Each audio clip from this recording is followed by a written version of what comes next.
فيلا ما في ننتمي للوين. يلا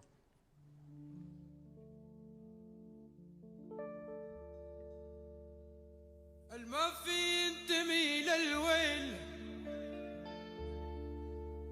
الطبول انتمي لا مالي أرض يما رفضتني السما يا غيم هي أزمة انتماء شاب الشعر يما لك صرنا عبء عالناس وكل أرض رفضتنا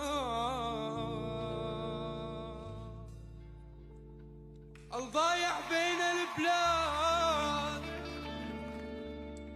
ضايع بين البلاد حرب جوانا البلاء لاجئ بأرض الله والحاحانة كسار يا وحش يا وحش. لا معلم بدي اقول لك شغله قبل الحلقه شيء وبعد الحلقه كل الفنانين عم يطلعوا عم بيقولوا هناك وحش قادم اسمه الشامي. خطر. انت خطير يا كبير والله العظيم. انت ولد وعمرك 21 سنه ومرق عليك كثير مصايب بحياتك بس انت خطير وانت جاي على محل. بتعرف ليش؟ خطير لانه خطير. بلشت تحوز على قلوب الشباب اللي معقول يضاينوا معك 20 و30 و40 سنه لقدام. هو ما بيتركوك بسهوله. هاي الجنريشن ما بتترك بسهوله.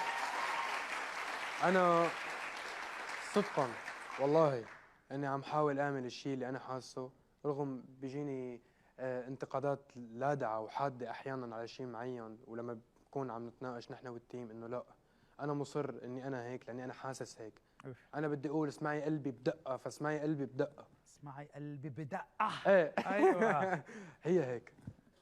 طيب امك شو بتحب تسمع منك انت طالما امك ما بتسمعك؟ امك شو بتحب تسمع منك مثلا؟ شو مثلا؟ امي شو بتحب تسمع مني؟ يا مو يا ست الحبايب يا مو. سمعني يا مو يا يلا رح نبكيك اليوم. سوري ايه؟ كثير مشتاق لها عم تضرب. الله كثير مشتاق لها. الله يخلي لك امي. الله يخلي لك يا ما انت بعدك ولا بدك امك يا خيي. شو كذب على بعض؟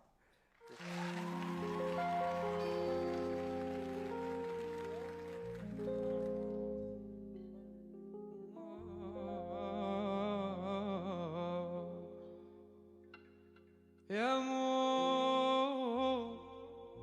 يا مو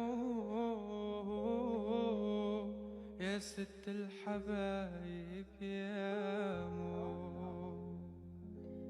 اليمو يا مو يا ست الحناين يا مو 9 شهور وانتي حاملتيني وبعدها تعبت لا جبتيني كم زوج جرابات طيحتي وما ضاعت الترباية فيني يا مو ويا مو يا مو يا ست الحناين